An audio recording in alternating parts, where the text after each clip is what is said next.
Hello, ladies and gentlemen. Welcome back to the 8-Bit Monologue. This is an episode I've wanted to do for quite a while, and this is a very monumental episode. I'm very progressive. It is only 7 episodes in, and I have my first queer on. Just kidding. I don't know, actually. Are you gay? Josh, are you gay? I'm a little bit gay. just a tiny bit. Just a little bit, but yeah, I'm so progressive. My soul is gay. What? My soul is gay. Oh, right on, dude. Actually, it's not true. The first guest I had on was pansexual, so I'm more progressive than you would think. That's the winning. Josh, you are the creator and the god of a certain little project that I think a few of my fans, that being like Yura, and maybe a couple other people, know about. What is Eversky? What is this little thing you're doing here? Well, gee whiz! Thank you for the lovely intro, Gary. I'm Josh. My moniker is I also go by Pastor Glowstone. And yeah, I've been making Eversky for the past few years. Eversky is a Floating Islands Minecraft server. The gameplay is sort of cooperative survival, and a lot of it is focused on building little communities in this custom-built world, where everything is floating around in the sky. There's no ground, just little floating islands of different types and different varieties. The objective as a player is to try and sort of settle this brave new world. The brave new world of the heavens. Exactly. Yeah. So, like, you said that you've been making this for a few years. What like made you want to start doing this? Oh man, so many things. It's been. The inspiration for this project came from so many different sources. I think a big chunk of it was, ever since the very early days of Minecraft. I've been playing since like beta 1.6, 1.7. Fuck, dude, right on. Yeah, same as you, right? No, I've been playing since release 1.2, which is 2012.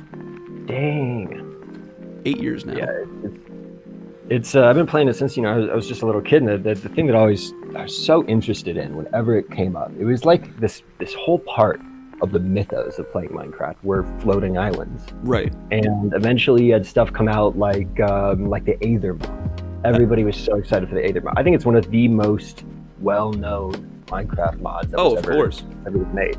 One of the most iconic for sure. Oh yeah.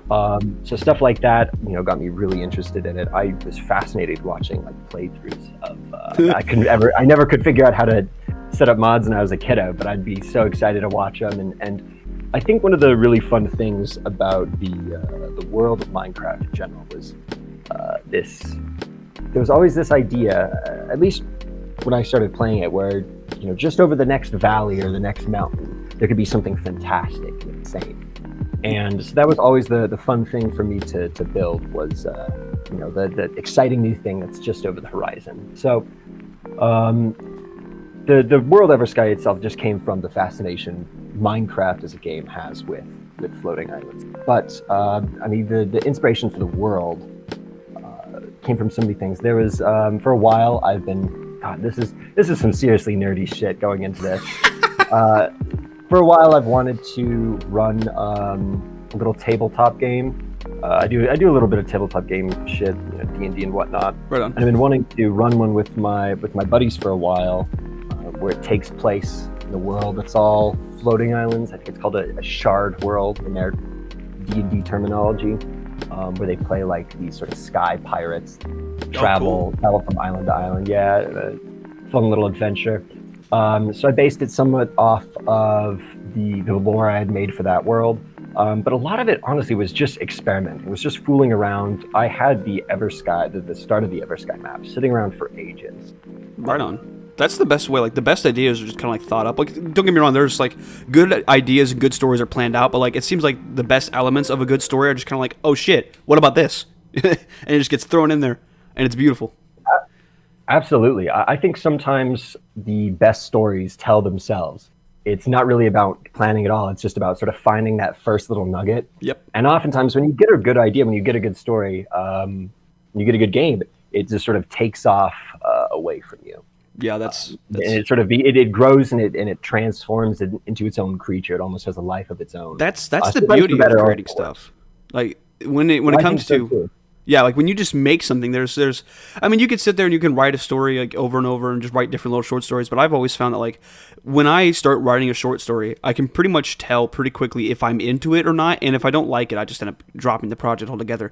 But like because at some point while I'm writing the story, my brain will just fucking take off like a mile a minute, and then like I'll look back at the clock and it's been like a fucking hour and I've written several pages. It's just like where the fuck what is even happening anymore? And that's so awesome because that's how you know you're invested in your own project. Yeah, it's pretty awesome.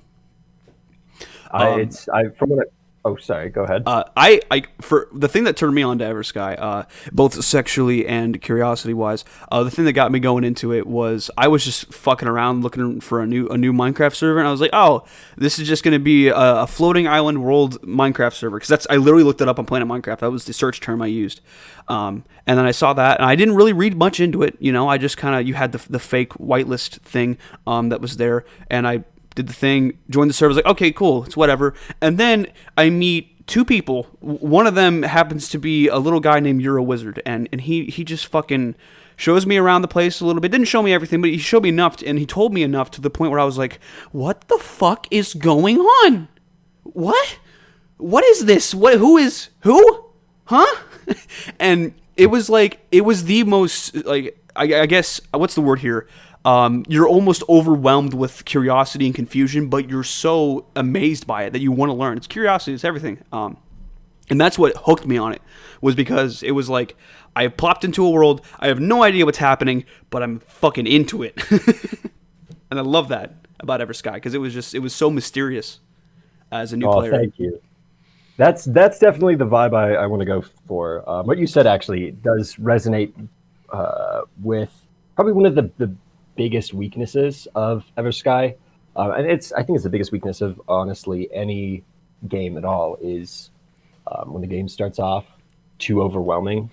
And it's one of the hardest things that's been about Eversky, because I want to make a world that feels really new and unique. I think the world, the server itself is really made for players who've played Minecraft for a long time, have really seen all the sort of shticks that exist with it, all the different types of servers that exist, and who are really looking for something new. I mean, so many elements of it are elements that I really wanted in a Minecraft server that I could never find any of them. And so I've tried to integrate them into my own. Unfortunately, that does mean that players who are not veterans with the game, they tend to get overwhelmed pretty easily and get pretty confused about some of the mechanics. And it's one of the things I'm trying really hard to do in this new, I guess, a reboot of the Eversky world, is make it a lot more accessible to new players, while also still honoring the fact that this is a world that's not here to teach you how to play multiplayer Minecraft. It is a world for people who have played multiplayer Minecraft and are looking for something new. There's a good way to introduce people to a world like that, and I am trying to do it now with my current server project, and it's I have like the one little area where the people spawn in, which is the ring, and that little area is supposed to represent sort of what's going to happen in the rest of the world. So you give the new players a little area that they can play. Like, of course, they can leave at any time; they don't have to stay there. However, it's just the first place you see. You're going to explore the first place you see. You know, it's what humans do. It's what we've always done. So you just kind of give them a mini version of the rest of the world, so they can understand the mechanics, understand the differences, and how it's different from like a normal Minecraft server. That's what I've done to do it. Be fair to you here, I didn't feel overwhelmed in a bad way. When I first joined, I was absolutely ecstatic. I fucking loved it. I was mind blown. I think I was a week away from graduating high school when I joined. So it was like right after high school, I was bored, didn't know what I was going to do with my life, and I was like, fuck it. I got this Minecraft server here to keep me company along the way. It was pretty dope. I've heard pretty similar experiences, which from a handful of our players, which is I got a lot of free time. I'm looking to pick up something new, something unique. And yeah, a lot of them have found a place in Eversky. I think not just because, I mean, the world is nifty and all. I put a good amount of work into it, and I'm glad to hear that the experience was enjoyable for you. I really do love. I really want to make it a world that feels mysterious and feels like there's a lot to be discovered, because I personally feel that there really is. But I think one of the most important parts of this server itself is the community that's been built up around it. Yep. And it's probably one of the most important things to me. Now, some of the people in the community may argue that I don't care about them, but I do. I am. There's been, a good amount of contention here and there with some of them. That's going to happen with any group of people. Like, yeah, that's going to Well, happen. and I hate to. I mean, at the end of the day, I have to. It's the same thing that happened with my staff team sometimes. Is at the end of the day, I have to call the final shots for this project. Right. And sometimes that doesn't. That means not everybody gets what they want. I mean, it's the thing that you encounter with so many games, right? Where it's the fans arguing with the developers over what is best, and it's really hard to find a good middle ground for that a lot of the times. And sometimes there's there's very entitled gamers who want a game that's just too easy. Fucking looking at Star Wars.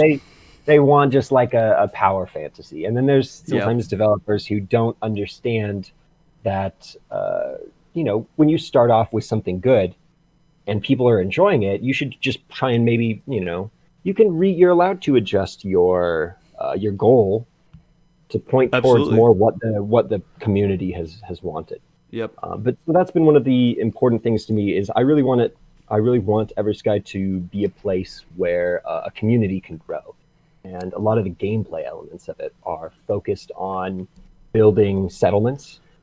So that you can interact with the other NPCs, you can interact with the NPCs and interact with the other players in a way that feels like you are working towards a common goal.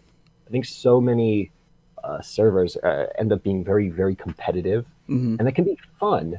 And it can be really fun working with people towards, factions, developing these sort of factions, working together to snuff out other factions. But a lot of the times, I think it just leads to a pretty toxic environment, or an environment that's not sustainable for a long time.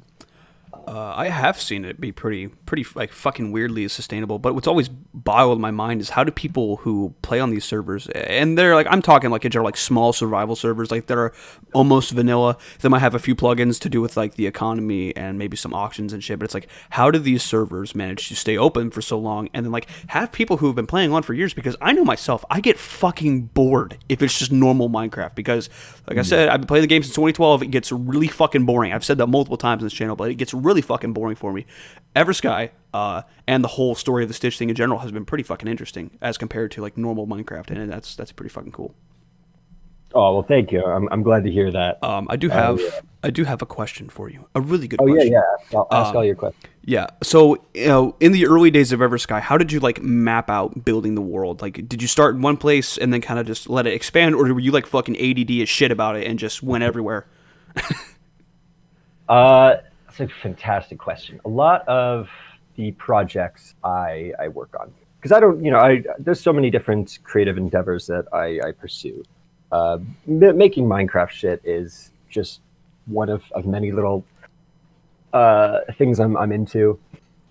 And in all of my creative endeavors, I try to always create stuff modularly, stuff that is, it can exist as its own. I try and design stuff like it's a sort of cell, right? Like here's this idea, here's this concept. It can be a cell, and it can be, it can work just fine on its own, or you can connect it to other things and create something larger and larger.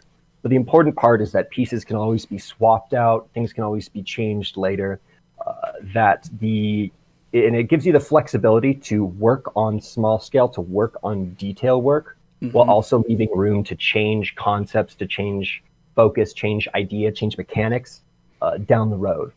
And so Eversky itself started off as just it was based on some little adventure map I had played years and years ago when I was like first playing Minecraft. Fucking stole the idea, dude. Come on. A little bit. I had, the everything with it itself is based on.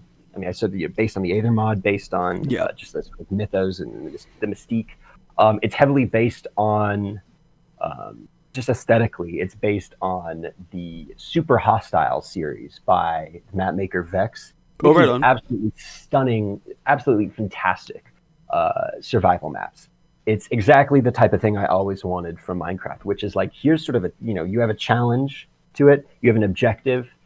Because I think the fun part about Minecraft is the fact that you have so much creative capability that so many problems become obsolete, right? Mm-hmm. When you have, if you have a dungeon full of monsters, that's a tricky challenge to overcome until you realize you can just break walls and build Yep. barriers. Yep. And then you don't have to play it like a regular game that you can flood a fucking room with TNT and just annihilate half of the dungeon and be done It's with true. it, right? Yep. Like, there are no bosses when you can just build a TNT cannon that Yep. shoots down monsters from the sky. When you can just build, bunkers and strongholds and air, like the creative capabilities are so limitless with this game that it makes it an absolute haven for people who love to solve problems creatively. Yep. And that was the thing I loved about his maps. That was the thing I try and emulate in Eversky. Do you think it and worked? Do you think you successfully did that?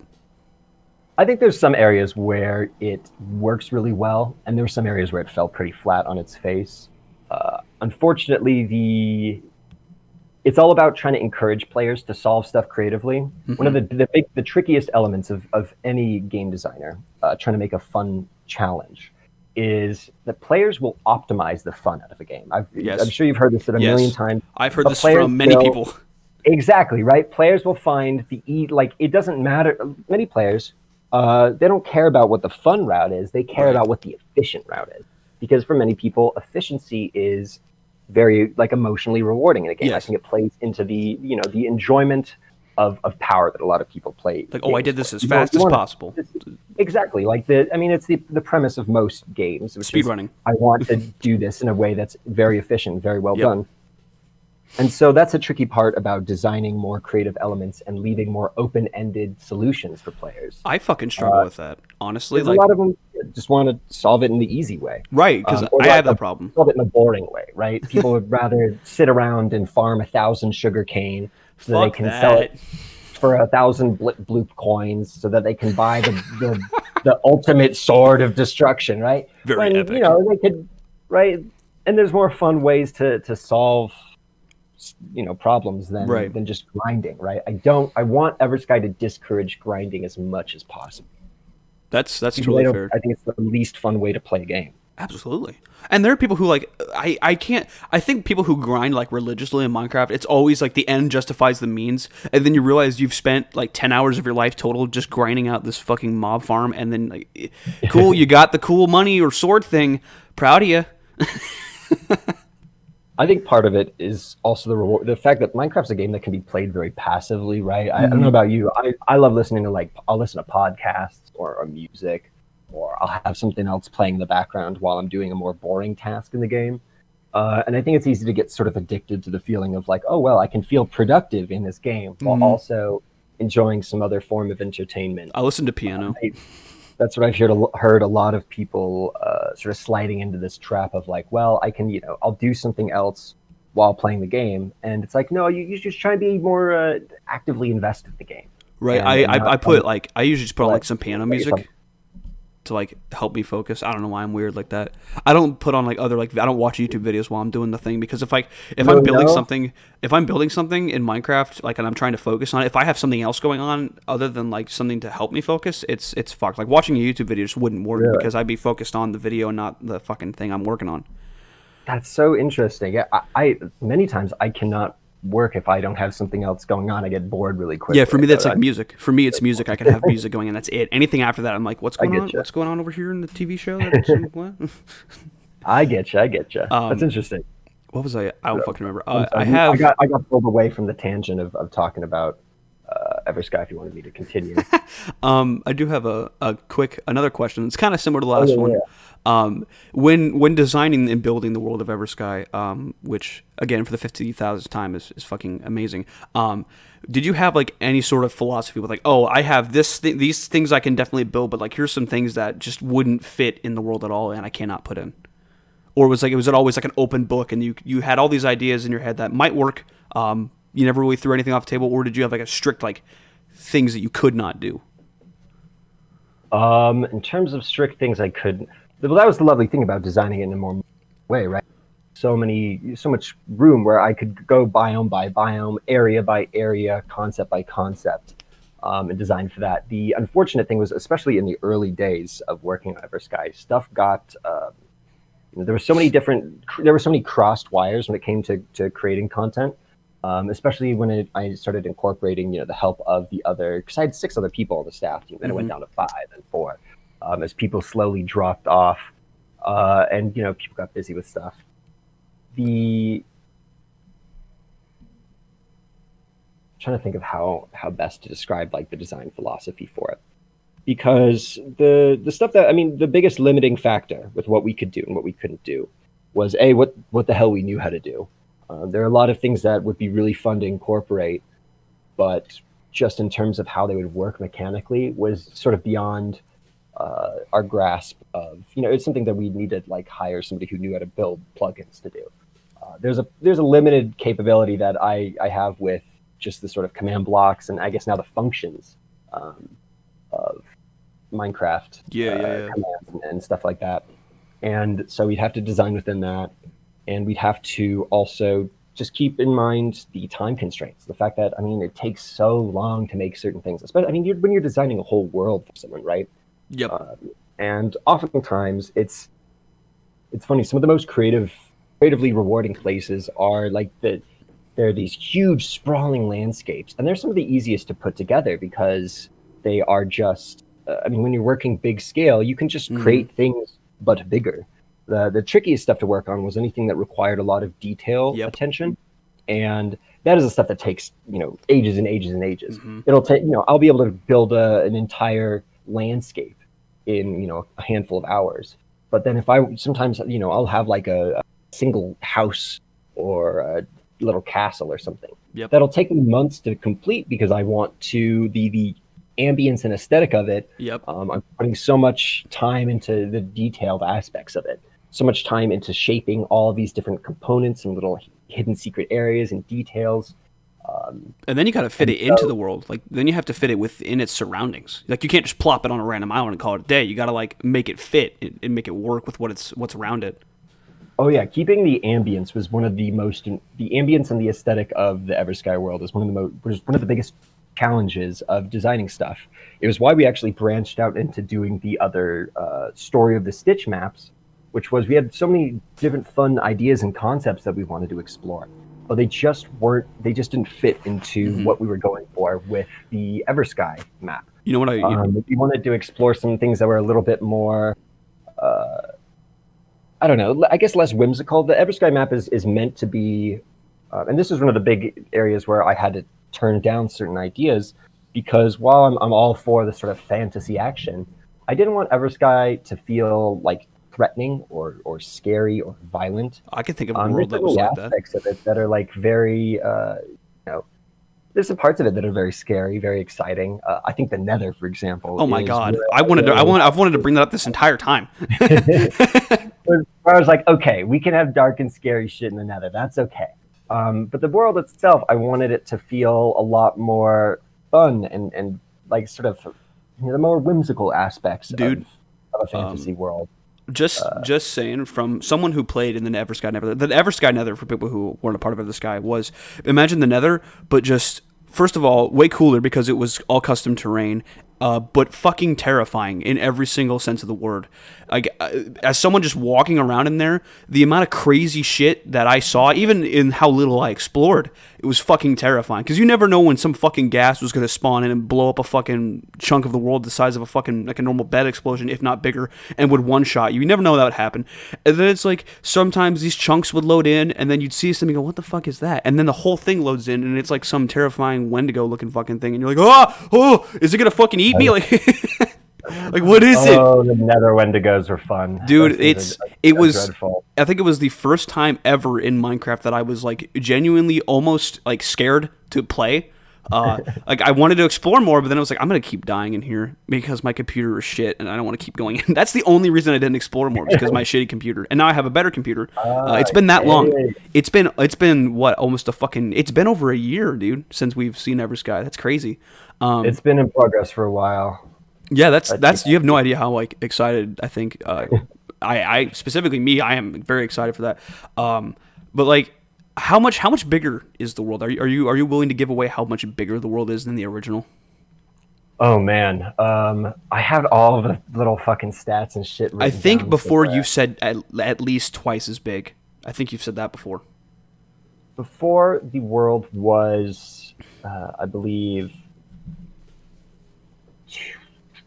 I want to say 4K by 4K in terms of just the I guess a 2K radius from the center of the world out to the border. Right. And now it's 8K by 8K, so it's 4,000 blocks from the center out, I believe. Yes, it is. So yeah, it's doubled in size, and just in terms of just the scale of it. But in terms of biomes, that's something shit. If you don't mind, you can cut out some of this. This is gonna be little bit of dead air if you want me to look up the exact. I can just keep asking little questions while you do that.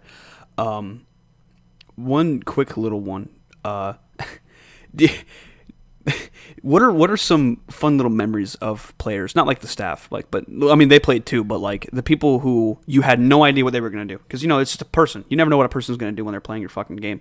What were some of the things, if you could think of any, that actually genuinely shocked you that people did? If you could think of any, that's kind of a tough question, but I thought I'd ask anyway.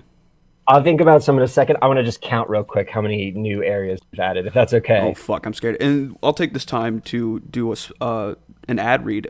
Today's episode is sponsored by my candle. It smells really good. It's lavender vanilla. I bought it at Dollar General for $3.50. One fuck of a deal. Let me tell you, I've actually had this candle since I moved in here, so I have not burnt it up yet. It's a big ass candle. Let me tell you, it does indeed smell like lavender, like it says it right in the fucking tin. It is a decent candle with good smells. Anyway. In terms, just at a quick glance and a quick count, I think Eversky before had like 8 different biomes. I had written all this shit down. I'm so mad at myself. I've lost this. I'm trying to count too. 1, 2, 3, 4, 5, 6, 7, 8, 9, 10. Okay, it had 10 before, and I am adding over a dozen new sort of biomes. Cool, man. That's fucking epic. And many of those biomes, there's more than one of them. So I've increased the amount of certain biomes. I do have, like, when you say you've added a dozen, and this is I figured I might as well just ask this. Over a dozen. Okay, so is it going to be like they're the size of the little Christmas area you built, or are they going to be like similar to the size of the other biomes that we would expect to see normally? Or is it like a mix, some are big, some are small kind of thing? Pretty much all of the biomes that I've added are the size of the Everwoods are larger. Holy shit. They're all really, really large. Some of them are absolutely huge. I do have to ask, like, this is very important to me personally. Did you increase the size of the autumn isles? I did not increase their size, but there are more autumnal isles. Okay. Autumnal isles. Okay, cool. That was the big question I was asking, because that was one of the most beautiful places in Eversky, but it was like 2 people owned all of it, and it was just like, well, fuck. Yeah, that's why I've made so many of the biomes so much larger. It was pretty frustrating because for both players and myself, seeing areas that I had intended for multiple people to habitate, and ended up being like 1 or 2 people be like, I own this entire biome. I don't think so, buddy. Last time I checked, no. That's the hard part about doing like floating islands, is because like if there's a big island, people go, I own this whole fucking island now. And it's just like, hold on, how big is the island? We got to talk about this. Yeah, there you go. Yeah, and I mean, I think part of it was I really underestimated what players would build. I did not realize players would want to build such huge structures. I mean, people really went just absolute balls to the wall. There's a couple people I can think of that I'm very jealous of. Yeah, there's some incredibly impressive builds. It's just like, how do you have time, and how does your brain work?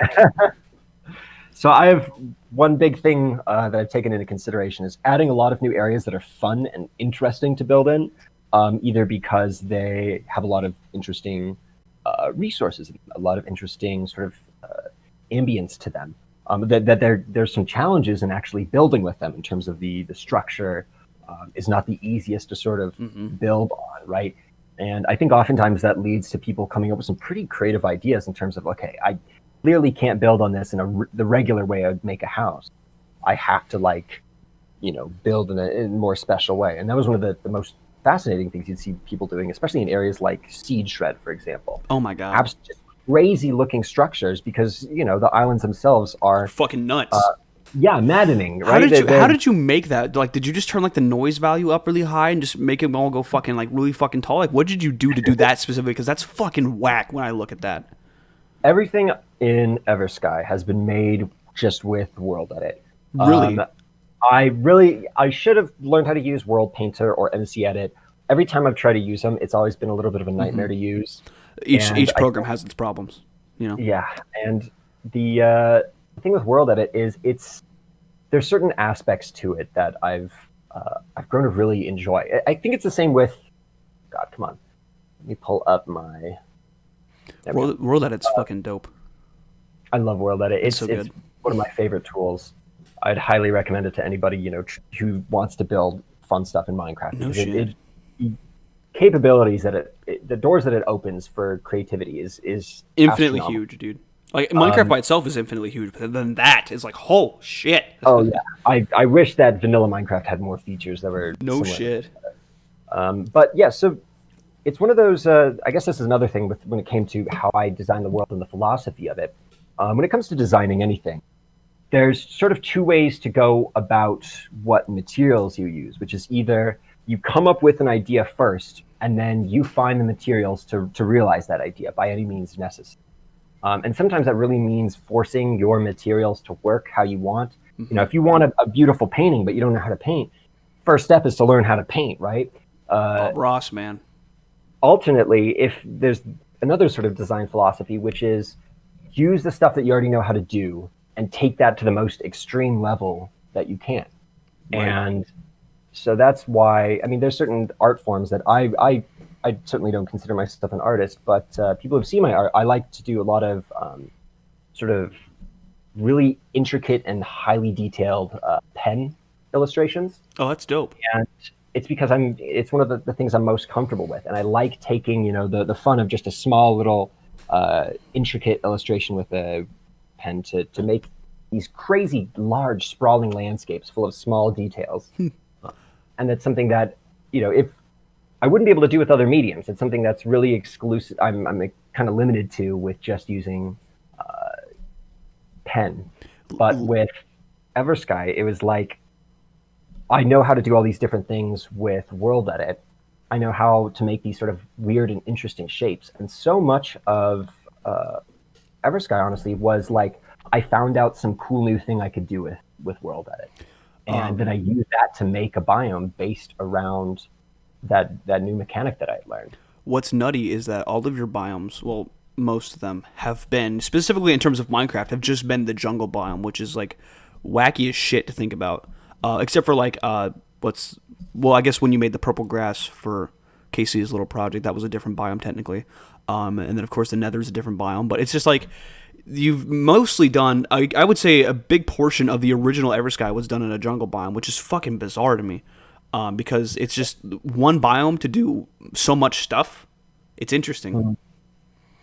Part of that is just I like the color of the grass. And I wanted the Eversky has a custom resource pack, right? Yeah. So the color of all of the leaves and the grass is a little bit of a more sort of like interesting teal hue to it. I've noticed that. And I wanted most of the world to really look like that. But some of the new biomes, they are changed to new Minecraft biomes. They don't just look.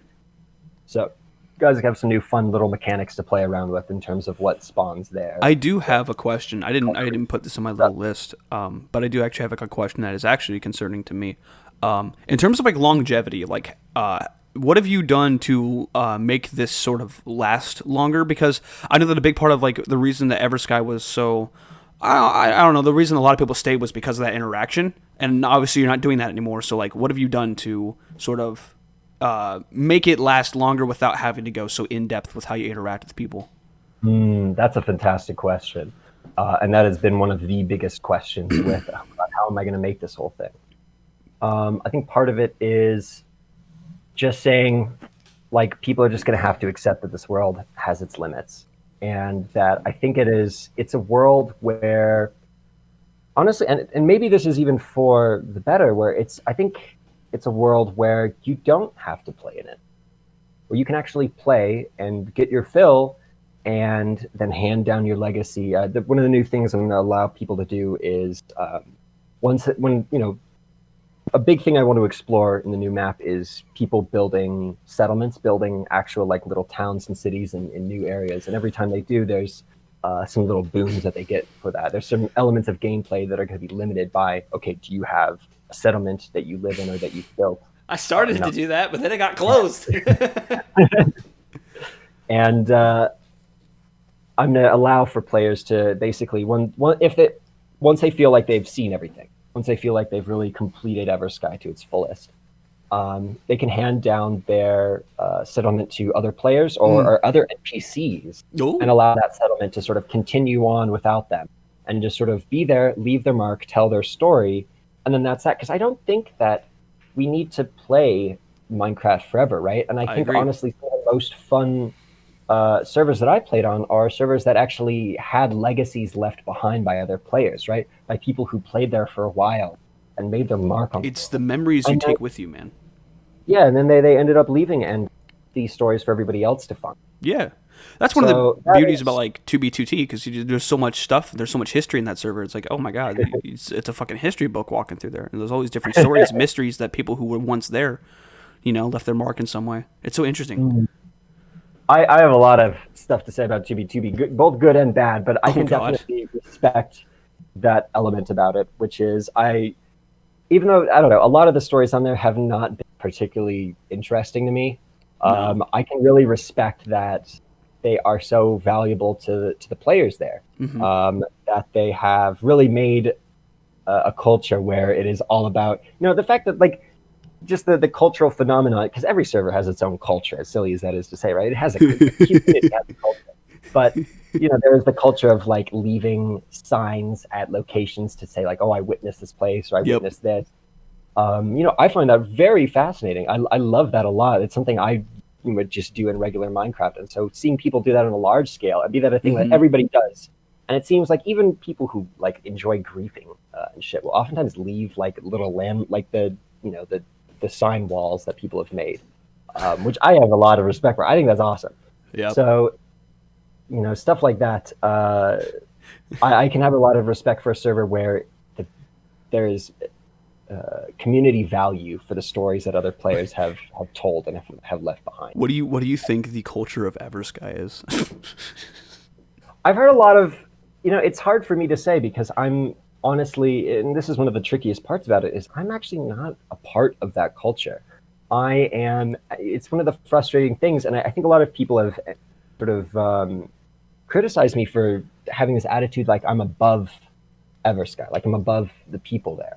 And it's not that I'm above it, I'm just detached from this project. I can't be emotionally invested in the same way. It is literally impossible for you to be the same right, feelings. Exactly. I'm a creator, and everything is on the table for adjustment. I can change anything at a whim.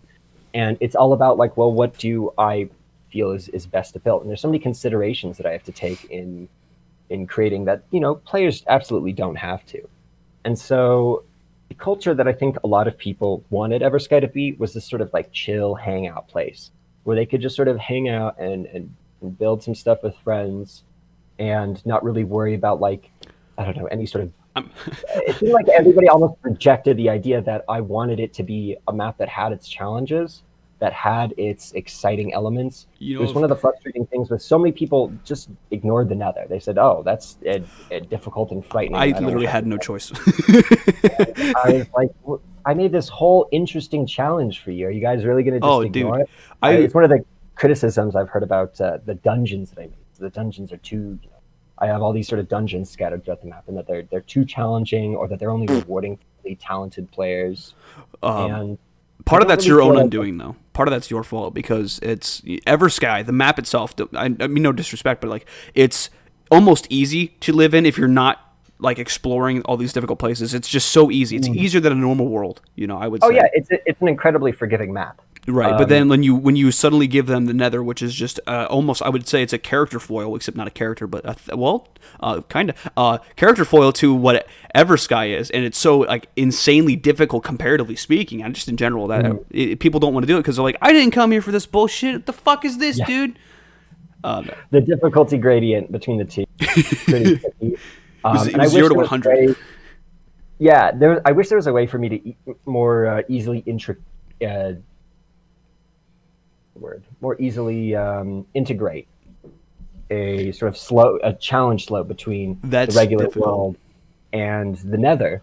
But I don't really think there is. I think that they're going to have to be a bit of a dichotomy in experience, and I think the nice thing about the Nether is it's a fantastic experience for people who do feel Eversky's too easy and are like, well, I want something that's going to challenge me, and I'm like, well, fantastic. There's a whole other half of the world that's going to be a challenge for you. How big is the Nether in comparison to Eversky? Is it the same world size? The Nether is pretty small. I've not added more onto it lately. I figured that. Well, no, I just mean like in general. I think the Nether is.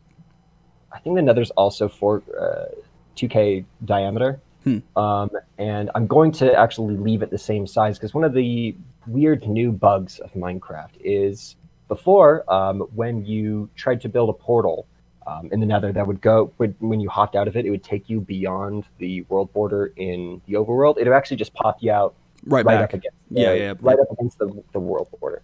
And that feature has recently since been removed, and now it'll actually place you outside of the world border, and you'll just die. No. And so that was that's a really frustrating element about trying to make these integrate smaller map. Is I really do actually have to make the Nether 8 times smaller than the overworld. Just very silly.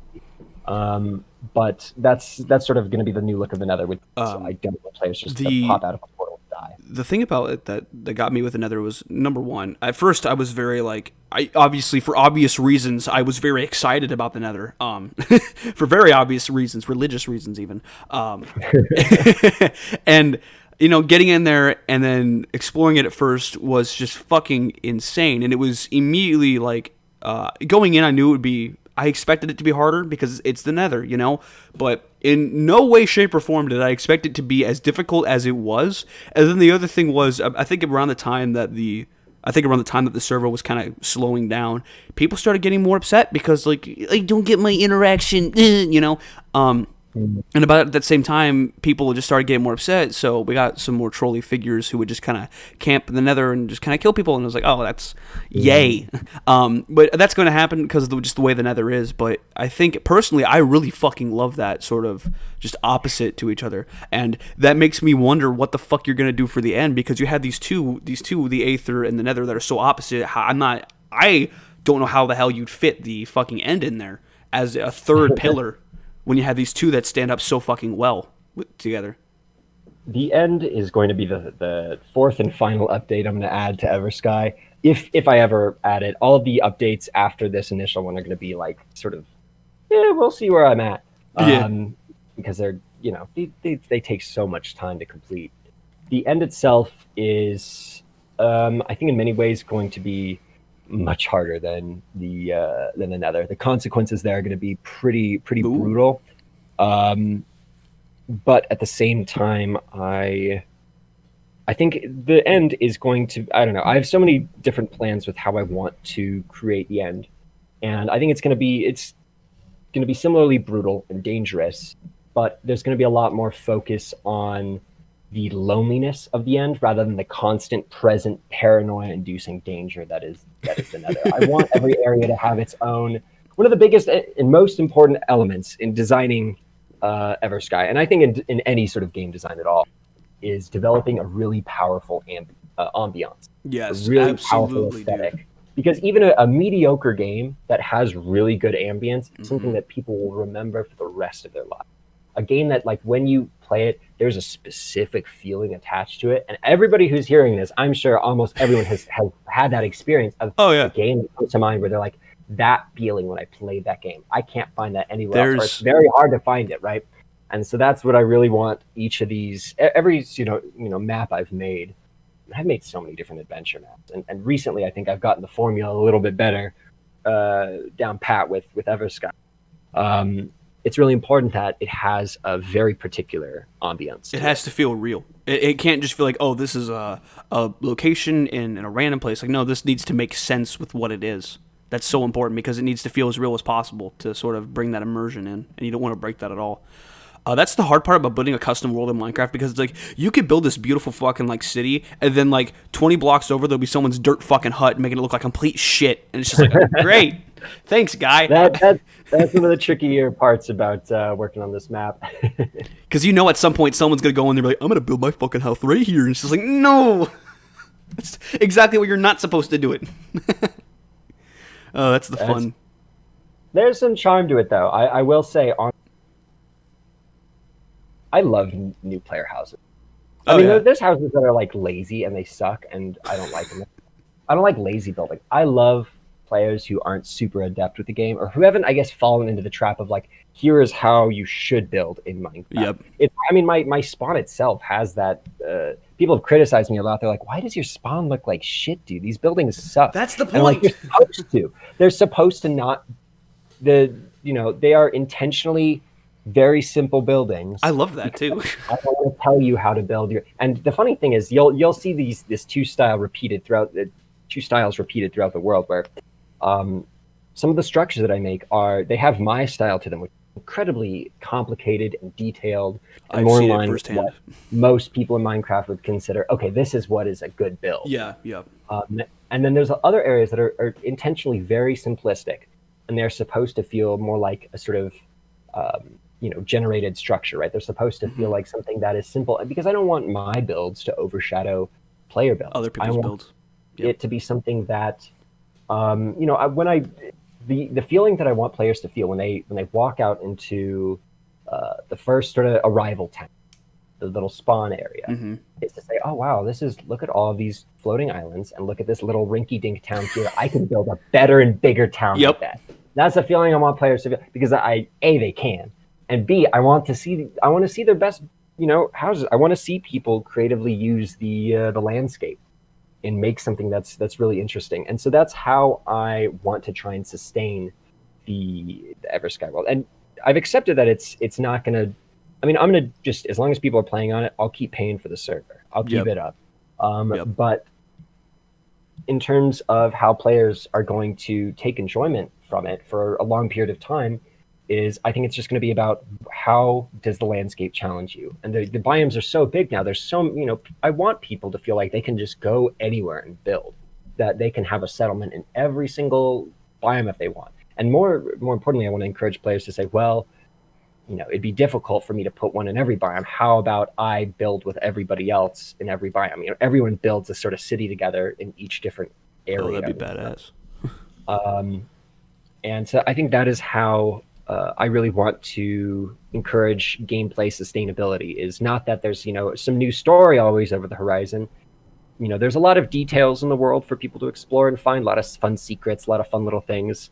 But more than anything else, I want the backbone of it to be, I get to go and build a story with my friends, and when I'm done telling that story, then it's okay. That's when I'm ready to move on from this world, and I can leave that. I can leave that legacy to another person still playing, to maybe a new player, to maybe a villager that I've grown attached to. I really want to build more up on, especially with you guys have seen in the demo a little bit that I have now the capability to have some pretty fun dialogue trees with the NPCs. Yeah, I want to learn how you do that, because that's fucking wicked. Even though I can show you, it's very easy. I'm so many of the things I make, I owe them completely to mcstacker.com.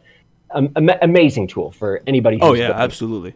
So many like super easy to use features on there. That's exactly how I did it. I had to tweak a few things in the code when I exported it, but they have a lovely thing that allows you to use the new function command to easily create dialogue trees. Oh, that's epic. yeah, I'd be happy to show you it sometime. It's fantastic. It's Because I've been basically using like buttons, like you click a button and then the NPC in front of you talks.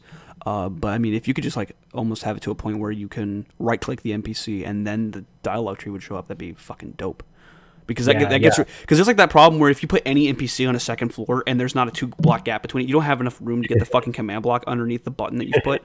So it's just like, oh fuck, and that's always the problem I've struggled with is trying to make something that is good in terms of a dialogue tree, because it's just like either it's a series of command blocks or it's just the one command block that does it. And if there was a way to do that via like MC Stacker where you don't have to worry about that shit, you don't have to worry about fucking having a command block in the floor right there, or like even if you still have to worry about that, which you probably do because you want it near the villager, I would assume. At least then you don't have to worry about a fucking button, and you probably do a lot more with the dialogue tree. These dialogue trees that you can generate with them, they don't use any command blocks at all. It is Really? 100% just with the new function command, which That's basically fucking is like a sort of plugin. Yeah, it's fantastic. But so yeah, using dialogue trees to make people build better connections with certain villagers. I'm frankly, there's so many elements that if I had the time, I would love to build a world where every player can have their own sort of reputation with every villager. That would be very fun, but unfortunately, it's something that limited by time. I have purposely stayed away from lore questions, because I feel like I really don't want to ask lore questions, because it's just like I don't think you'd be. First of all, I don't think you'd be willing to answer most of them that I would have. But second of all, I think that would kill some of the fun about Eversky. However, I can give some cryptic answers.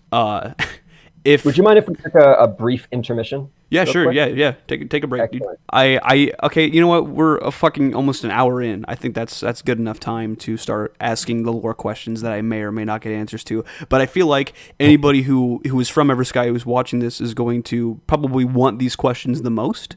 And then we'll move into the one question that the one person asked, the one person who wanted to know something from you. So the first little question, I didn't write these down, so these are just coming off the fucking top of my head. So I have always had this little theory, not always, but for a while, I've had this little theory that void, whatever the fuck it is, has just always existed, and it has just always been there, and it will always be there. And I've wondered, like, this isn't really so much a lore question, but like this isn't really a lore question, but like what in concept made you like think, oh, there's going to be a being, might be a god, might not be, that's about the void? Like, what the fuck sparked that idea? The void character was inspired by the void itself. Every element of all of the gods, they were all inspired by some aspect of the game, a mechanic of the game, and sort of, I mean, locations as well. Like, I think the obvious ones, of course, being Nethorium and Endorium, inspired by the Nether in the end. Yeah. Then we have Aethorium, inspired by the Aether. Seed is just the overworld. Mojang is all the caves and everything, and Void is what lies below. So, I mean, Void was very much inspired by just Minecraft's Void. It is one of the most mysterious parts of the sort of vanilla lore of the game that hasn't really been explored, and I think it has a lot of potential to be something very interesting, because it's one of the most frightening elements of the Minecraft world, right? That, like, beneath everything, beneath this entire gigantic world, there is just endless abyss. It's fucking forever. Scary. There's just an infinite nothingness. That's just weird And to so think about. I thought that was a very fun concept for a god, to be a god of that. And I've made similar references to such a being in other adventure maps I've made before, but I don't know. I mean, Void also just sort of fits in as there's always some sort of, and whenever you have a pantheon, a lot of the gods themselves were made by a sort of idea of, okay, how do I create a balanced pantheon? How do I create, these characters that embody certain elements of existence? And, Void just being a sort of god of entropy made a lot of sense. It was just something I wanted. It does make sense. It makes perfect sense for what it is. That's all I'll say about Void. I guess the thing that I would... Sometimes players have a little bit of a misconception about the gods, that they're all on equal footing with one another. That's that very they're all obviously not the these case. sort of like balanced, beings that balance out one another. And I want this is maybe a bit more of a dark comparison. Maybe this is something I'll leave it up to your discussion whether or not you want to cut it or not. I'll But probably keep if it. you want to think about like the gods as like people, right? If you want to personify them, because they really are just elements at their core. But I think I've a lot of literally people like to personified them personify before. And if you want to personify them, I think the best way to think about them is like a bickering family. Yep. Like they're like a bickering dysfunctional family. It's Family except Guy. for Void. Void is the house they live in. if the rest of the gods are a bickering family, Void is like a serial killer that's watching from right outside the kitchen window. It's the pissed off neighbor who just had enough of their shit. Just completely snapped. So that's the best way to think about Void in relation to. That's funny. The other guys. I get one real quick thing, if I might, before we go into the lore. When it comes to the lore, I've tried to not really confirm or deny certain things as being canonical or not, for two explicit reasons. Which is one, I love the level of misinformation and misconception that's developed. Just because it's how legends work, right? Yeah. I think that Eversky is a fantastic example of how like legends are created, and I guess I can't compare my silly Minecraft lore to like actual real religion and culture, but I think it does show on a microcosmic level how some things sort of take place where over from one person to another, there is this sort of game of telephone where some of the theories that players have come up with, they are so incredibly incorrect, it blows my mind. And at the same time, one of the fascinating things is sometimes, people get stuff spot on. They will make these guesses that are mind-blowing. But they'll never know. In particular, AJ has predicted so much of the story. I am blown away. I have no idea what he is on. AJ is someone who plays in the server. Into the future, but AJ has figured out so much of the lore just by chance. What's funny about AJ is that like it's twofold, because if what you're saying is true and he's done that, then it's like the other half of that is he just says the most random off the walls bullshit that doesn't work. I think that's part of it, is that he has some really out there ideas, and some of my ideas, and some of them are of course incredibly wrong, but I think that's the fun thing about like the more willing you are to like go the next step with what you see as the lore, the closer you sometimes become to the actual very bizarre truth of some of these things. Because I want the world itself to feel very absurd and mysterious and strange, and I want every revelation to be huge. But yeah, sometimes people actually get stuff so wrong that as it transforms, it actually goes all the way around back to being correct. That's fascinating when that happens too. But that is the thing, is it's not correct versus incorrect. It's like how close it was to my initial idea. I do want there to be a level of validity to any theory that players come up with when interpreting the world, because I think that's part of their personal story. Right. That's how they interact, how they build. People have mentioned like they're following, gods that aren't on my pantheon. And oftentimes they'll get a lot of pushback from the community and being like, you're just making stuff up now. Which is hilarious because it's all made up. Yeah, it's all made up. And I'm like, no, that's fine. I'm not going to like make, I myself am not going to incorporate that into the world. Yeah. But in terms of like, I want players to be able to make their own stories. I want Eversky to feel like a world where you don't have to follow the canon, where you can make your own legends, because even the canon itself has a legend status, has a mythical status to it. Nothing is certain, and I rarely, if ever, I am going to confirm anything as being absolutely true or false. I really want everything to be up to interpretation, and I'll lay down my own interpretation of things, and I'll say this is what I had intended with it from time to time.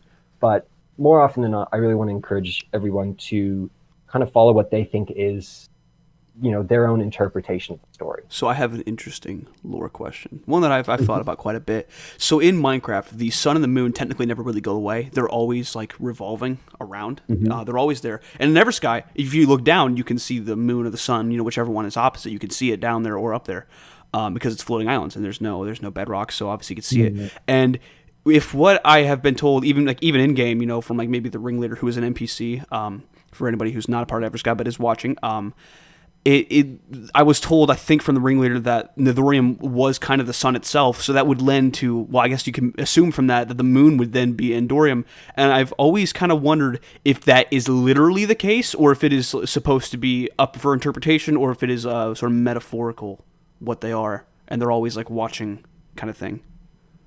It's I guess we should put a little spoiler alert for anyone. Spoiler, I put spoilers in the title. Spoiler. Endorium does have something to do with the moon. Nethorium does have something to do with the sun. That's the most vague and beautiful answer. I love it. Yeah, that's it. They are connected in some way. To what extent, I will leave up to how players interpret some of the bits of lore. The way I've always seen them, the two of those particular characters, Endorium and Nethorium, I've always seen them as like family, as in brothers. And I don't know if they're probably not literally brothers. Either that or like two halves of the same thing, like as if it's one coin and there's one side of it that's this and there's the other side of it that is the other thing. But I don't know for sure. That's just kind of what I've theorized over the time. So that's why, like with the sun and moon representation, they're always opposite to each other. So that's how I kind of came up with that sort of idea. There are other things. There's another thing I have a quick question about. For those of you who don't know, for a long time, the Nether was not opened on Eversky. You couldn't get to the Nether.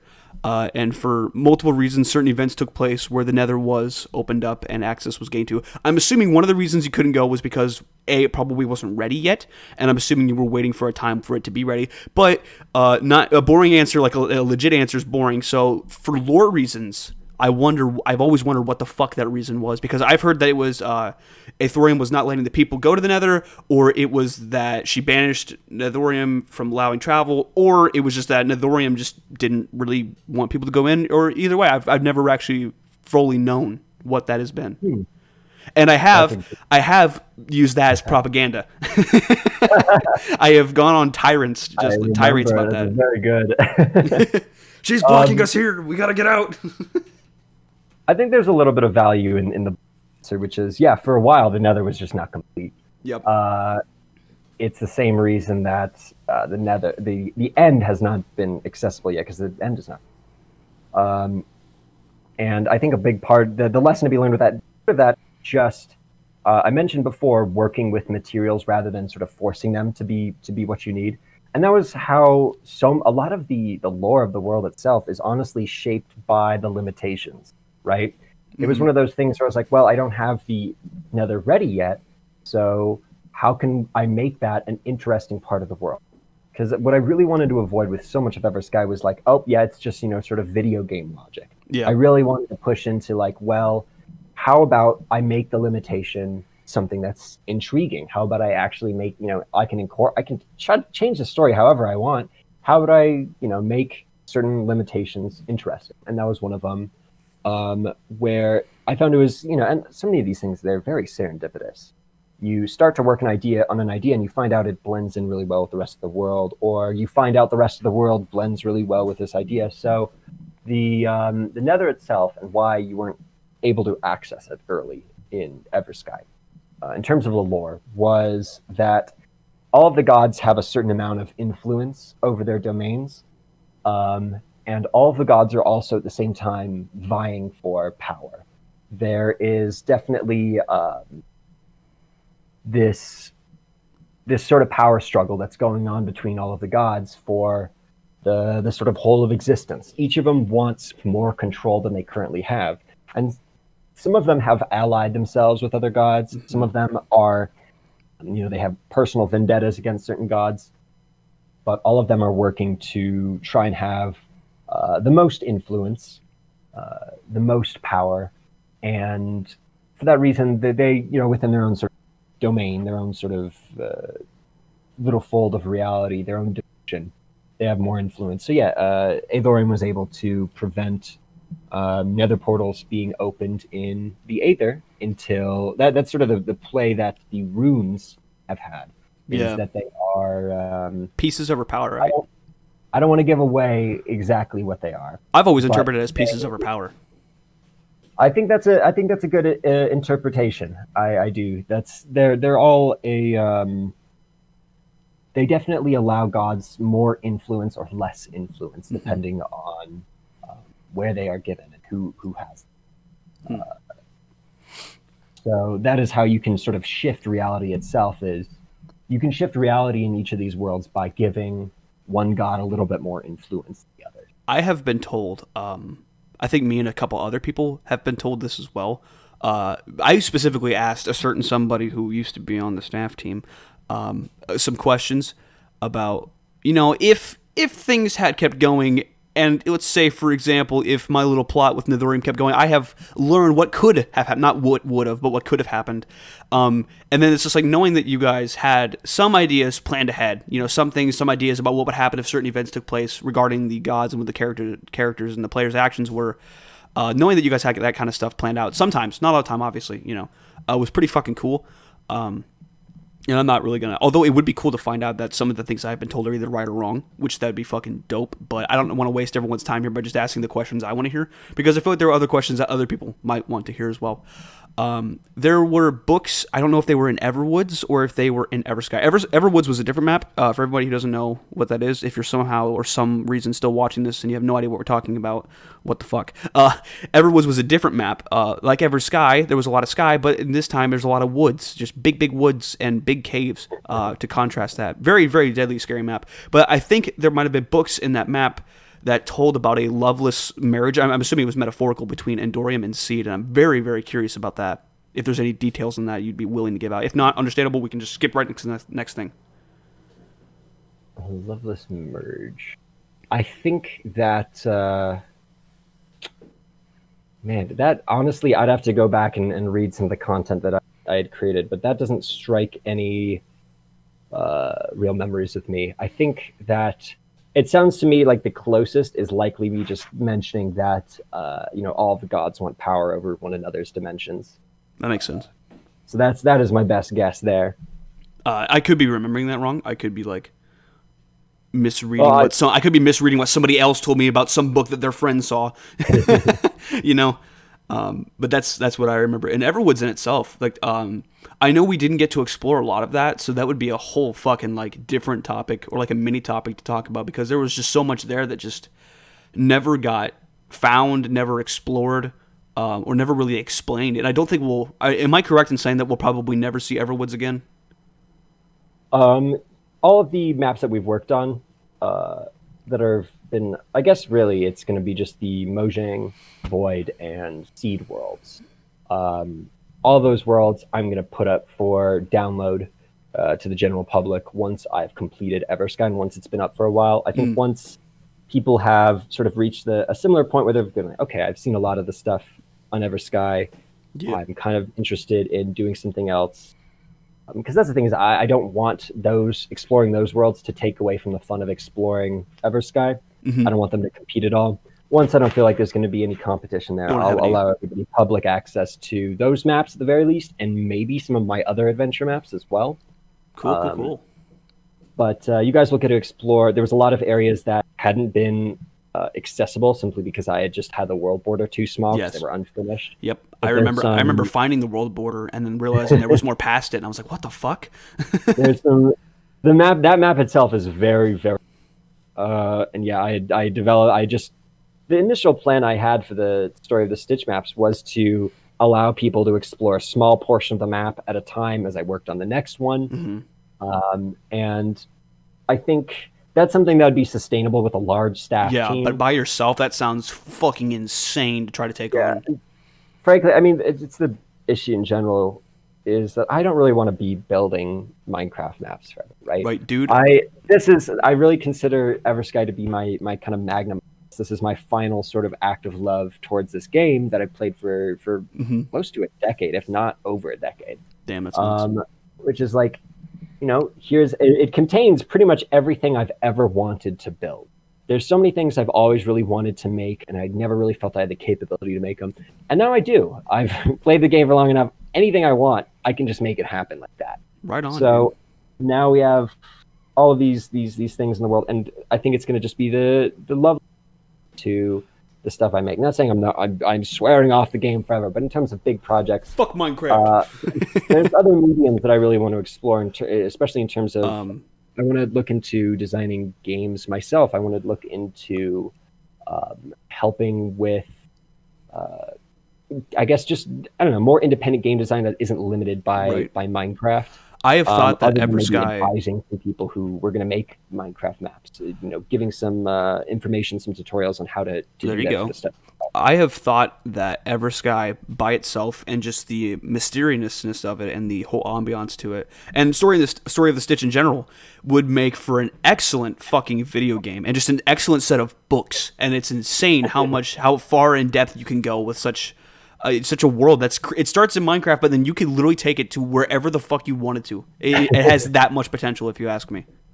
Well, it's fun. Thank you. It's funny you say that because a big part of the Eversky world is actually going to be used in its own news story in that little tabletop game I had mentioned earlier. I really right on. Tabletop RPG with my buddies. I'm planning on calling it Higher Tides. And yeah, it's going to take place in a world that's entirely made of floating islands. There are dungeons scattered throughout it that contain relics of an ancient and dead society. And they're going to be playing pirates on their own little airship, traveling from location to location, seeing new strange locations, new strange cities, meeting all sorts of interesting characters. Across this very large, sprawling map that I've been designing, and it's not a direct correlation to Eversky. They don't have anything to do with each other than a very similar theme. Mm-hmm. But the world itself, floating islands filled with like sort of the relics of a long gone society, and a lot of mystery and a lot of smaller stories that take place in the scope of a larger narrative. That's what this little tabletop game is going to be all about. That's what I've been doing.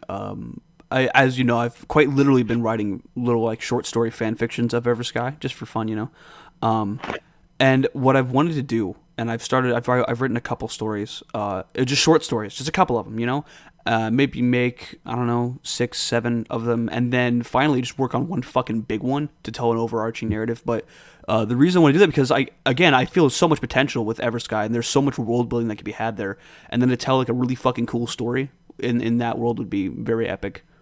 Because I fucking love Eversky, dude. Well, thank you. I'm glad I can make some. That's a good platform for you to tell your own stories. That's really what it's all about. In the same way I want to make biomes that are good for building, that can offer a lot of inspiration for building. I want to offer a world that's good inspiration for other people's stories. Here's my story, and here's your stories that take place within it. Like, if I don't have much of the details down yet, but like I had the idea of it takes place in like the same world as Eversky, because obviously it's fan fiction technically speaking. But like it's in a time period where Nithorium worship is not necessarily outlawed, but like nobody fucking does it. Nithorium's name is but a whisper. Nobody fucking knows what it is, who he is, anything like that. But there's a young boy who just gets pissed off at his family, leaves, says, fuck this, fuck you, fuck your family, stupid shit. He runs off, finds his way to a certain library and starts reading some books, and then just kind of descends into the realm of madness and becomes, almost... It's like the tragic fall of any kind of hero in a story. I want to make a story where you kind of get to follow him down his path until the very end where he, maybe dies or whatever, but I want to make a story about someone who just loses their shit, loses it all through just a very bad series of events just regarding the world. I think it'd be really fucking cool. But of course there's a lot of other shit in that I've thought about and brainstormed. Like, for example, he would have a best friend who is a character foil to him, where that person starts out as kind of like shitty, but as by the end of the story, they're the complete opposite of the main character, and you get to see that stark difference between the two. And that kind of shit I fucking love. Any example where you can like show the downfall of somebody while simultaneously showing the rise of somebody else in contrast to it makes for a great fucking story. Character foils are fantastic. They're amazing for any story. It sounds like you have quite the narrative planned out. It sounds exciting. I hope I'm gonna read it. Oh, dude, it's gonna be cool. If I ever actually get around to finishing it, right now it's just a series of notes written. I'm like, oh, this would be cool. Like, what if this happened? I have a right next to my computer. I have a big just fucking handful of like different notes of like sexy villager question mark. Just all these different ideas for like things I could put in. It's like the kind of shit that if anybody read it out of context, you'd have to explain yourself in great detail. Nice. And then by the time you explained all of it, they'd be very concerned for your mental health. Okay, so I'm going to move into the one question that somebody decided to ask. All right, so this comes from the wonderful Casey, who I've actually mentioned on this channel before. She made my Minecraft skin. I've given her a shout out on Planet Minecraft. She does amazing skins. She makes a lot of texture. Well, does she make a lot of texture packs? I don't know. Amazing artist she is, very much. Her question to you is, what is your favorite faction culture that has evolved over time, since we all have our own things going on that make us different, the way that we build, the way that we represent ourselves, the kind of mobs we call friends, and the way we poke fun on each other. So the original question was favorite faction / culture that has evolved over time. Casey knows my favorite faction, and that's why she's asking it, because she knows it's hers. Yeah, of course. The amount of interesting stuff that Casey and Ben have done for their sort of Endorium worship has been phenomenal. It's incredibly creative, and it's exactly how I want a lot of the game to be played, because they've interpreted like the sort of vague lore that's been left by them in their own unique way. They have this whole fascinating thing where, because Endorium is apparently one-eyed, they have also blinded themselves in one eye. That's why all of the people in their little group, they all have eye patches on their skin, or they'll just wear one large fake like ender eye over the top. It's really interesting, and I love the fact that none of them wear armor. Their whole thing is like Endorium is our armor. Right. The word of Endorium is what protects us. We don't need to like have powerful protection. To which I say, stabby, fuck you, idiot. Wear armor. Well, they've gotten some very real helps make up for that. Oh, dude, you know what's fucked?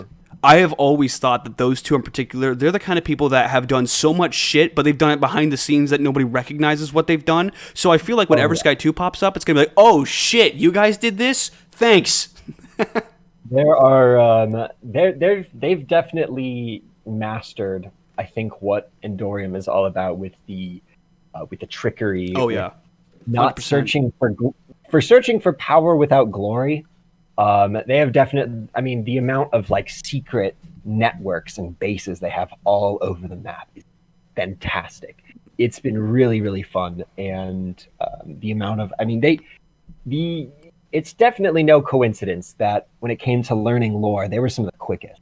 They would find all of this information. They would find all of these secrets, and we have some people who they've found secrets by like cheating or cheesing parts of the map, but they found all this stuff legit, and it was always really impressive. Mm-hmm. They have definitely been some of my favorite players, Casey and Ben. The work the stuff that they've built, the little friendships that they've had with some of the NPCs, with the daddy long legs and the jabbering priest, the little secret meetings and whatnot that they have, they're all very fun. So yeah, Casey and Ben, that little Endorium faction there, led by them, is one of my favorite, and I would highly recommend anybody who's interested in playing Eversky, maybe in a more trickery based, more sneaky sort of gameplay style. If that's something appealing to you, definitely maybe joining their group, because they do some really fun stuff. And then also I really like Yura's. Yura's is so fucking good too. He's been sort of a one-man band. He really has, but he's been kicking ass as a one-man band, dude. Yeah, he has made so much stuff, and he has really explored. I don't think he's built too much onto the lore himself, but he has definitely been one of the most loyal in terms of like how does he respond to the sort of wants of the gods, and the stuff that he has done is really interesting. I mean, I guess this is one of the few little spoilers I'm okay with giving away. Is inside scoop. the massive airship that he made is going to play a very big part in the next chapter of Eversky. I think everybody knew that. It's fun because there's a lot of elements of the interactive world where can I burn it? I didn't have time to continue to pursue them and, Yep. and sort of show them to their natural end. But there's a few that were big enough that there are going to be some real consequences for, both good and bad. Mm-hmm. And that is going to be one of them, because they worked so hard to make this fantastic sort of warship that could protect the islands. So I think we're going to see some really fun stuff from that in the future. If Boss fight. Well, we'll see some fun stuff with that. He has made just all these really cool. I guess he made this fantastic stronghold for Aethorium. He's definitely played one of the biggest parts in terms of like getting Aethorium her power back. It's all he's done all this stuff for the world. It's been fantastic in terms of like pursuing the lore to its highest, or pursuing the quests of the world to their highest limits. He has definitely been one of the best about just chasing down every little lead he can. Oh, he'll be like the first person like to find anything. Like, well, not maybe anything, but like if there's a dungeon, he's got it. He's got the rune. It's his, because he's done it so many times. Yeah. He's mastered it. He fucking knows the way to go through them. He absolutely has mastered it. If Casey and Ben have mastered, discovering lore and secrets, he has mastered like exploration, which is fantastic, because that's exactly what both their gods are all about. Then we also have you, of course. My Nidorium worship. I almost committed genocide. I almost killed the Tommyknockers. You're going to have some very fun consequences to your action, my friend. Let it burn! Some fun new things for you to explore and enjoy. I hope so. I think you in particular are going to really enjoy some of the new developments in Eversky. But you have also been very devout to your god. You've definitely put in the work of like spreading the word and building all of these shrines and temples, areas that really help celebrate what that god is, and exploring the nether, to a reasonable extent. You haven't explored it as much as other people, but you definitely have explored it to an extent that is, I think quite good. Yep. And impressive comparatively to some of the people who have stepped a foot in there, died, and been like, nope, never going back, never seen it again. Part of that shit is just, number one, the computer I was using. I'm not meaning to make excuses here, but it was legitimately a $300 laptop from 2017 that was just not running very well. Like, if I had it now, for sure, I'd be exploring it a lot more, because also now it's like, for some reason, I cared a lot about the shit that I had back in that first playthrough, but it seems like now the further we get away from the original Eversky, the more ideas I've had in my head, and the better I can do things since then. That's the beauty of it. Like, it has been pretty cool to just like come onto a random server and do stuff, but it's like having this break from the server, you start to think about all the shit that you're gonna do when you get back. Yeah. It's interesting. The demo, you did some fantastic stuff too. You had this awesome, I love the trail you made of soul sand so that the Wendigos could manifest. That was fantastic. I absolutely adored that. There was the giant. I went a little bit ham on the demo in terms of sort of stuff would happen. A bit. Fun, because I wanted to, at first I wanted to chill, but then I was like, you know what? It's going to be a temporary world. Let's go pretty crazy. Just get you fucking whack. Yeah, and so y'all had some pretty crazy fun stuff that happened. Part of me, because I mean, you obviously helped with the portal. I mean, there's no fucking question that was you who put the obsidian in the box. There's no doubt.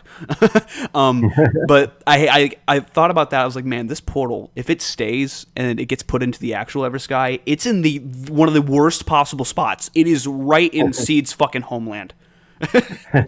Like, that ain't good. Although I reverse contrast to that, it could be one of the best spots to fucking spread it, because there's a lot of land in that area, and all the islands are fairly close together, but they're fucking whack looking.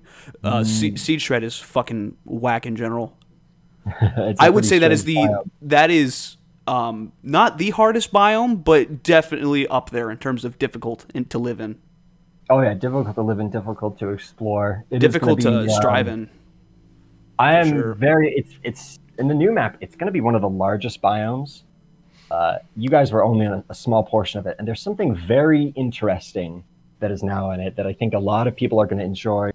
exploring and maybe building on. Big tree. At the very least, it is going to be something that is a fantastic background component to. There's a lot of areas that they're not necessarily built in. They're just supposed to be a very lovely and interesting back. Cool. So there's going to be something fun there for y'all to build it with. Yeah, you were a fantastic follower. Aw shucks, she was great.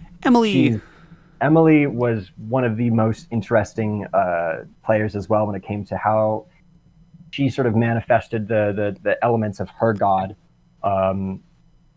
Definitely like following out all of the massive structure that she was building. Oh yeah, that thing was fucking huge. That thing was crazy. The doing all these.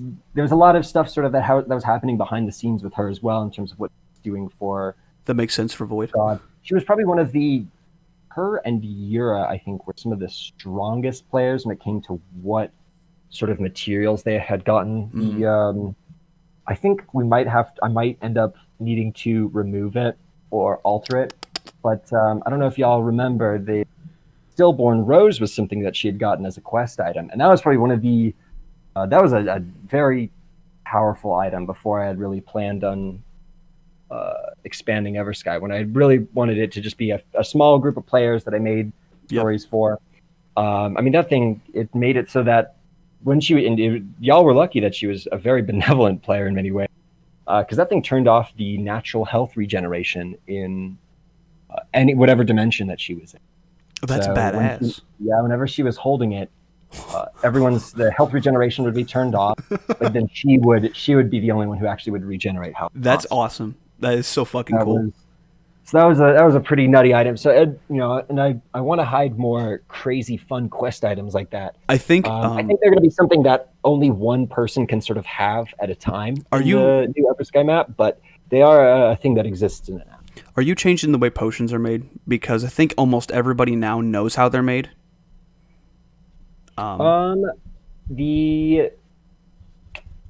You don't have to explain how they're made, but it's just a yes or no. Like, yes, it's changing. No, it's not, because that changes so much. No. Okay, cool. Nether wart is something that's never going to exist in Eversky because I want players to be able to make potions that easily, and I only figured it out because of Europe. And I traded him. I was in Everwoods, and I know you're changing the ore now, so this really doesn't matter. But I just showed him an ore vein, like a massive iron ore vein. And I was like, you teach me how to make potions? I'll show you my iron. And he did. And it was great because, I really don't want to spoil how it's made, so never mind. But I know you're changing the aspect that made it easy for me to do it, and that's upsetting. I think, I don't know, I'm pretty sure it's going to be, it's not the hardest thing in the world. It just means that if people aren't careful about what they destroy, that potions might become near impossible. Yeah, no shit. Yeah, that's the other good question. Actually, there's some new ways that potions can be made. There's some certain things that you guys will find throughout the world that will allow for potions to be purchased and made. But at the end of the day, I just don't want people having chests full of very powerful potions that I think in the vanilla game like strength. Strength and fire resistance are the two big ones that I really dislike, because they make some elements of the game just so easy. Just you don't even have to think about it. I can fucking walk on lava. Like, you know how much easier the Nether was? Exactly, right? Oh yeah. That's something I want to explore is using the potion effects in ways that are more interesting and sort of boons from gods, rather than just something you can build another warp farm and have a billion chests full. Yeah, that's boring. That's the same shit you see in every other server. Yeah, right. Every time I've played a server, that's always what I end up doing is here's a billion potions I have, and then I never use them at all. Oh yeah. They're in the butt. That was one of the fun. That's one thing I've heard players really like about the Nether is finally there's an actual use for health potion, right? Yeah. Nobody ever uses those in the regular world, but now there's finally a real use for that. Regeneration is still the better route, honestly. Then considering between a health potion and a regen potion, regeneration is probably the better route. That's what you should make if you're going to make potions, but I'm just saying. I get you. I think the best part of the Nether, I think for me personally, besides like all the, not talking setting wise, everything's fucking fantastic, but in terms of mechanics, the lack of natural regeneration in the Nether is the best part of it. 100% for me.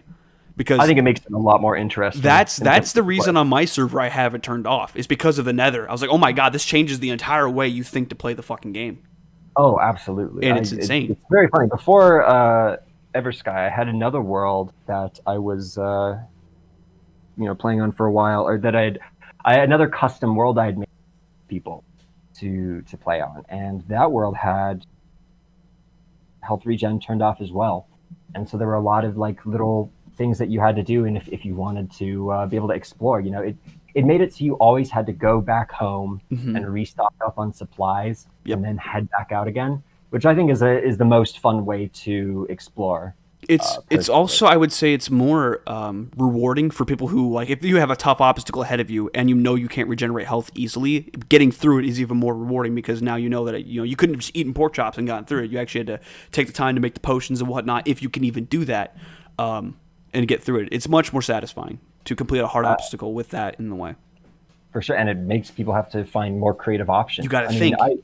One of my favorite things I love doing is playing through parts of the Nether with other players, because the solutions that they come up with so clever and so interesting. I mean, I remember there was last time when we played on the demo, everybody's sort of solution was to constantly build these little special and very efficient like little barriers where we could easily make it back over them. Yep. But the piglins couldn't.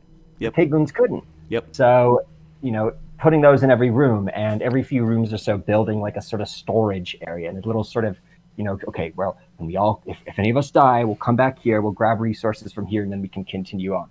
It's stuff like that made the dungeon exploration so interesting in the Nether, in a way that I don't know if it's ever going to be really possible for us to have something that fun in the overworld. But I think the overworld dungeons I think it's okay for them to be a little bit more. They're a little bit more tame, I would say, comparatively speaking.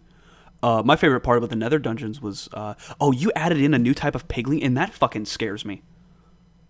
There's a lot of fun custom piglins in there. There's one particular type that you just threw in out of nowhere, and it can one shot. Well, maybe not one shot, but it can damn near one shot somebody if they're not wearing any armor. Yes, it's the particular one with a certain color of a mohawk that happens to be close to purple. Oh yes, that motherfucker, dude. It's very funny. I added that before Mojang added in the piglin brute, because that's exactly what it was supposed to be. Is here's this big brutish creature. That's funny. Man, in the demo near that portal that you put in there in the corner where I kind of set up my base, one of those spawned in, and it was fucking terrifying. Yeah, those things are scary. The zombie piglin brutes and the zombie piglin assassins, I think, are some of my favorite custom models. Because both of those guys, if you're not careful, holy shit, they'll sneak up on your ass and just fucking rape you. You're done. No. Like, if you come in like unprepared, like most of the time you see like a normal piglin, but then those motherfuckers would show up, and if you hit one of them, all of them are mad at you, and it's just over. Oh, yeah, it's done. You fucked up. There's a lot of fun strategy that you had to figure out in the Nether, and a lot of that developed itself naturally. I can't take credit for a lot of it. It was just the more complex mechanics you add, the more interesting the game becomes. The more it forces the players to come up with creative solutions. I was just very lucky. There was so much iconography in the fucking Nether, and that's what's insane about if the overworld is just like a place of like land like what do you call it, like landscape art, the Nether is another way, kind of a foil of that. It's almost like what you would consider man-made art, because so much of the Nether doesn't look natural at all. It looks the complete opposite of natural. But like there's so much detail into these art pieces you find, like the Great Hall, for example, which I don't know if you have an official name for that, but I think that's what the player base just kind of named it, which makes sense, and I like the name. But like there's so much detail in these areas of the Nether that it's fucking beautiful. And then trying to I remember me and a couple of people took screenshots of all the shit in the Great Hall, trying to like make sense of all of it. And it was fucking crazy. And then, of course, there's the room at the end of it, which the room at the end of it is fucking terrifying. Like, Josh, we got to talk about the eyes, dude. The eyes are fucking scary. That's by far one of my favorite builds. I'll talk, if you want to, but let's do another intermission real quick. I'm going to grab another drink real quick. Sure thing, man. Let's do another approximate hour, and then when we get back, I will go ahead and I can talk a bit more about the iconography and maybe some things to come. So Josh wet his whistle a little. Now he's back. I ate a lot of ice cream. Now I'm fat. Anyway, so let's talk about the iconography of the Nether, and specifically, like, I know there was a lot of random ass fucking like drawings. And I've always wondered, like, are the piglings the ones that drew these, or like is it from a civilization long gone, or both? Ooh, I don't know. I am but a humble pastor. I have no idea. It's something that I'll leave up to the interpretation, and maybe some discoveries that everyone else might make down the road. What's interesting is I've written a short story talking about the people who, like, I always kind of assumed that the piglings would live in the dungeons as like their primary like place of living. Although to kind of counteract that is that there's no like living quarters, you know. There's like libraries and shit. There's all this other kind of stuff. So it's either a temple of worship or they live there. And I can never figure out one, because like if it's a temple of worship, that's cool. But where the fuck do they sleep? Where are their cities? You know. But no, like I've written short stories where it was kind of fun. Like Aetherium had an army that came into the Nether and fucked all their shit up just to kind of like shove one to the red boy. And then they left again. They were looking for runes, and then they left again. Basically just terrorized a pigling city, killed a bunch of people. That was the whole story, to show that humans are not always the good guys. Anyway, but no, I've always kind of wondered if that was like, did the piglings draw it? I am curious as to why you chose to represent both Endorium and Nethorium as many-legged bugs. It's a very interesting choice. There's each of the gods has their own. Are they all bugs? They all have. So I think we've all seen sort of a human manifest, but I would also say that each of them have a more, and each of them, you know, they also sort of esoteric manifestation. You know, Endorium might manifest himself in fire, and it might manifest herself in the rain. But they also have some physical that are alluded to. Yeah. And that might be a bit of an allusion to what those two gods look like. You know what's weird about the like, just now that I'm thinking about it, the Everwoods map had some really freakishly long tunnels underneath of it, and they were fucking huge. And in my head, for some reason, I don't know why, I was like, wouldn't it be crazy if like some like bug manifestation form of Nethorium or Endorium like just fucking carved these tunnels? That's a very cool, it's a very fun theory. That's why I built the little Nethorium like centipede statue outside the entrance of one of the caves on there. I was like, fuck it. Very cool. It would be kind of fun.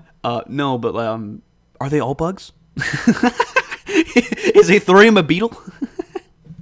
They all have certain. I don't know.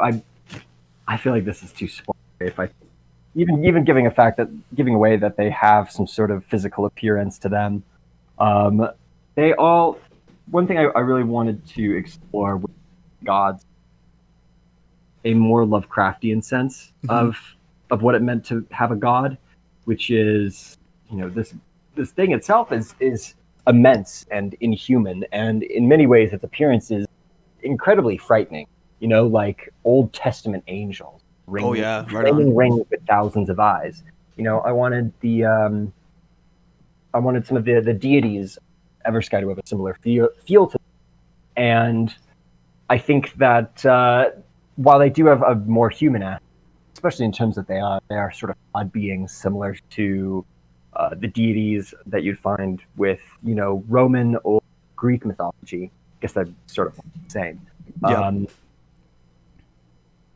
But less so that they are flawed in so much, and more so that just traits that are both positive and negative can't really be removed from the world. Here's the absolute manifestation of it. But yeah, the physical appearance of these gods, it varies quite a lot god to god, and they're all quite immense and horrifying. Something I have heard from that same certain ex-staff member, and I'm not going to call it his name, but he knows who he is. I mean, it's pretty obvious who it is. Spoiling so much shit.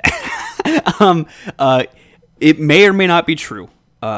And I don't want to take his word as the gospel, because like I always got to remember that he is a ex staff member, so there's always like that caveat if this might not be true to the lore anymore.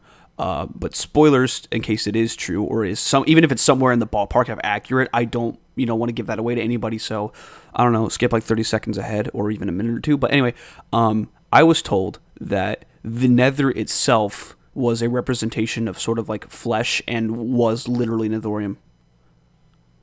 I could see that interpretation. That's what I was told. I don't think that's necessarily wrong. I think in the same way, it's the Nether itself is a manifestation of him in the same way that fire is a manifestation of him. Okay, that's what I was wondering. That it is separate from, in the same way that when you guys have seen the god physical as the actual Minecraft character, that's one manifestation of them. There's also just these sort of wild sort of creature manifestations of them that are less esoteric and more of like, oh yes, this is sort of a physical creature. And I think if you guys are willing to explore certain areas, you might find a hint of maybe what. I thought, like, okay, here's the next big question I have about the Nether in particular. While we're talking, it's not really iconography. I don't know what it is. What the fuck is the mouth, dude? It's just a monster. It's just a what? That mouth. It's just a monster. That mouth isn't anything too special. It's a thing. It is alive. Maybe. It's terrifying. There's all sorts of horrible creatures. You guys, in certain the Nether. There's a lot of the very big ghasts that existed. Did you find the ghast fields? Somebody found a very, very large ghast that was like built huge. It was like bloody, kind of. I have to find a picture of it, but it was apparently there were multiple of those, and I think we only ever found the one, which is fucking scary to think that. Like, I can't imagine what that was like to come across that fucker just hanging out, like, hey, just there, just a build there. But it wasn't like. To be clear, it wasn't like a mob. It was a build. Like, it was something clearly made. But yeah, that shit's terrifying. That's cool shit though. The other thing, like, let's go with the sort of iconography of the final room in the Great Hall, which is I think where we left off before the intermission. There's the box up above holding the creature inside, which isn't Mo, from what I understand, but it is something else. Obviously, because there's something in there. And then it's like the eyes themselves just constantly watching. And the way you built those was really cool. Like, for anybody, it's hard to kind of envision, but like there was the black wall, which is supposed to be like the outline of the eyes. And then like the eyes themselves were sort of indented into the wall. So if you would walk around, they would sort of follow you. And it was a very cool effect. But I never fully understood the iconography of that room, because there were pillars in the corners that had stuff on them. I got that the eyes are pretty fucking self-explanatory. It's pretty clear that this is supposed to be either Nethorium himself or like a representation of Nethorium watching you, which is pretty cool. And then the floor was also like this glass thing that almost felt like you were walking on smoke, which was very interesting. It was very weird. I don't know if there's any information you'd be willing to give out about that place. I understand if you don't, because it's like, to me, it's like a fucking holy religious place. It is, yes. That's a good way to put it. It is it's one of the most sort of, I guess, Nethorium, holy to Nethorium places. Nethorium himself, I think many of us find as unholy, but for him, I think it is one of the most holy split. He's not unholy. He's beautiful. Places.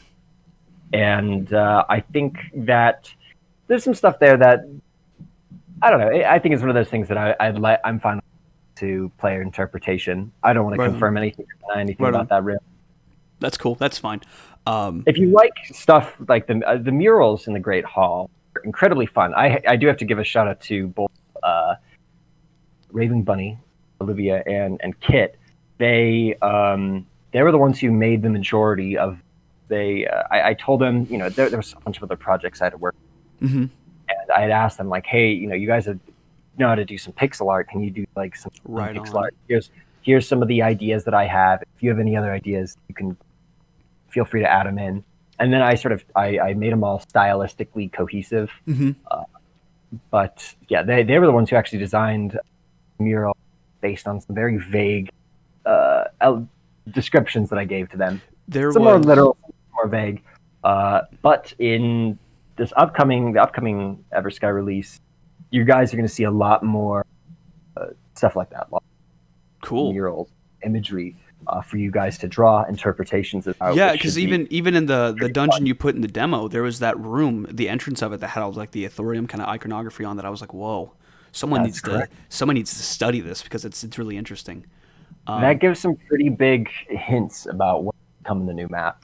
That's pretty cool. I figured. I'm like, I bet these are some kind of fucking like lore drops or something that he's given here, but he just there were some big secrets there. I don't know if anybody kept any pictures. I don't think anybody did.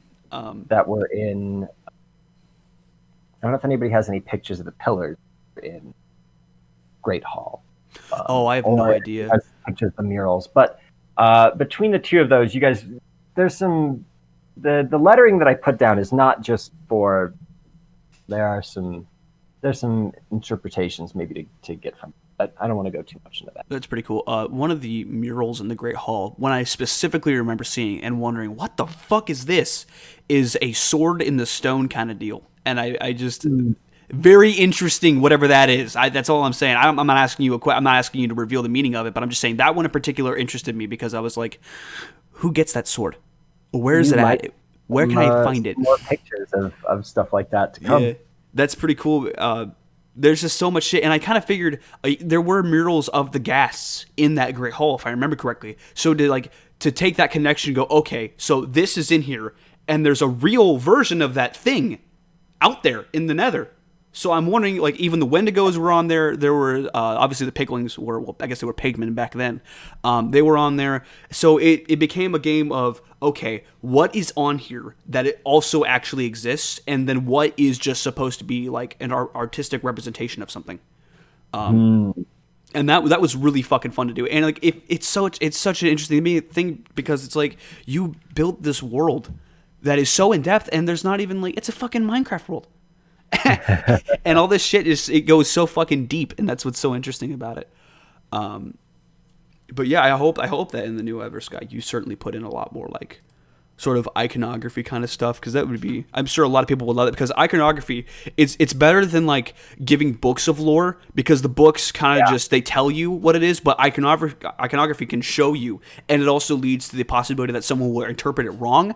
However, you get people brainstorming and asking questions, like conversing with each other about what these things mean, and that's a great way to fucking keep interest in it. I still wonder about that shit occasionally. It's like, what the fuck was that picture in the Great Hall about? I don't know. Oh yeah, you hit the nail right on the head there. I've tried to move away from just because the thing is, I'm a lot of times sit through it, right?